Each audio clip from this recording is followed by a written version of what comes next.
అంతగా ఆమె ఆరోగ్యం కుదుటపడింది. అలా గంట గంటకు గాబరా పెడుతున్న మూర్ఛ బాధ విభూతితో వెంటనే ఉపశమించి 7 గంటలకు వచ్చేది. కొంతకాలానికి జబ్బు పూర్తిగా నయమైంది. హార్దా దగ్గర ఒక గ్రామంలో వృద్ధుడైన గృహస్థుడు ఉండేవాడు. అతనికి మూత్రపిండంలోని రాళ్ల వ్యాధితో చాలా బాధపడేవాడు. ఈ వ్యాధి శస్త్రచికిత్సతో తప్ప వేరే విధంగా నివారణ అవ్వదు కనుక ఎవరైనా శస్త్రచికిత్స ప్రవీణ్ణి చూసుకో అని జనం చెప్పారు. ఏం చేయాలో తోచక రోగి చాలా దుఃఖిస్తూ ఉండేవాడు. బాధను భరించలేక రోగి శరీరం కృషించిపోయి మరణానికి దగ్గరయ్యాడు. శస్త్రచికిత్సకు రోగికి ధైర్యం అవసరం, కానీ అతనికి ధైర్యం లేదు.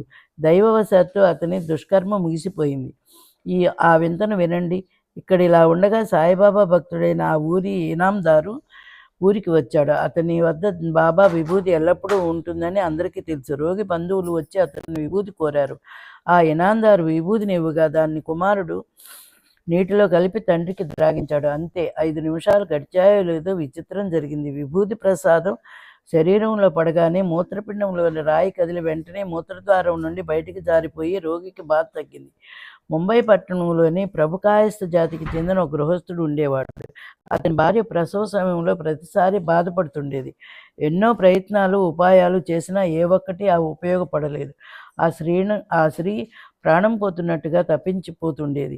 అక్కడ శ్రీరామమారుతి అన్న పేరుతో బాగా ప్రసిద్ధి చెందిన సాయి భక్తుడు ఒకడు ఉండేవాడు. అతని సలహాతో ఈ గృహస్థు షిరిడీ బయలుదేరాడు. ప్రసవ సమయం వచ్చినప్పుడు దంపతులు ఇద్దరు దిగులు పడేవారు. షిరిడీలో అయితే నిర్భయంగా ఉండవచ్చని ఒకసారి వారు నిర్ణయించుకున్నారు. జరగవలసింది ఏదో జరగని, అయితే అది బాబా సన్నిధిలో జరగని అని బాబా వద్ద ఉండాలని దృఢ సంకల్పం చేసుకుని షిరిడీ వచ్చి ఉన్నారు. అలా ఆ దంపతులు షిరిడీలో ఎన్నో నెలలు ఉన్నారు. సాయిబాబా సాంగత్యం, పూజలు, అర్చనలు ఆ దంపతులకు ఆనందాన్ని కలిగించాయి. కొంతకాలం గడిచాక ప్రసవ సమయం సమీపించింది. ఆ కష్టం ఎలా తొలుగుతుందా అని వారికి దిగులు పట్టుకుంది. అట్లే కొన్ని రోజులు ప్రసవించే రోజు వచ్చింది. ఆ స్త్రీ గర్భాశయ ద్వారం మూసుకుపోయి ఉండటంలో అందరికీ చింత పట్టుకుంది. ఆ స్త్రీకి ప్రసవ వేదన. ఏం చేయాలో ఎవరికి ఏం తోచలేదు. అందరూ బాబాను నోరారా ప్రార్థించసాగారు. వారు కాక మరెవరు కరుణిస్తారు? పొరుగింటి స్త్రీలు పరుగెత్తుకు వచ్చారు. ఒక స్త్రీ బాబాను స్తుతించు గ్లాసులోని నీటిని విభూతిని కలిపి ఆమెకు త్రాగించింది. 5 నిమిషాలు గడిచాయో లేదో స్త్రీ ప్రసవ వేదన నుండి బయటపడింది. అయితే ఆమె గర్భంలోనే ప్రాణం పోయింది. అది గర్భస్థ శిశువు ప్రారంభం.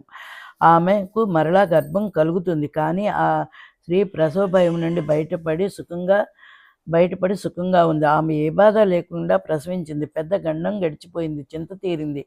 జన్మనిచ్చిన బాబాకు రుణపడింది. తరువాతి అధ్యాయం ఇంతకంటే మధురమైంది. దీనిని విన్న శ్రోతలకు కోరిక తీరుతుంది. ఎక్కువగా కుతూహలం చూపే దుర అలవాటు తొలగిపోయి భక్తి నాటుకుంటుంది. మాది నిరాకార ఉపాసన. మేము ఎవరికీ శిరస్సు వంచము, దక్షిణ వగైరాలను ఇవ్వం. అలా అయితేనే నేను సాయి దేశానికి వస్తానని బాగా నిశ్చయించుకొని బాబాను చూడగానే శరీరాన్ని వారి పాదాలపై పడవేసి దక్షిణ కూడా సమర్పించడం చమత్కారం కాదు.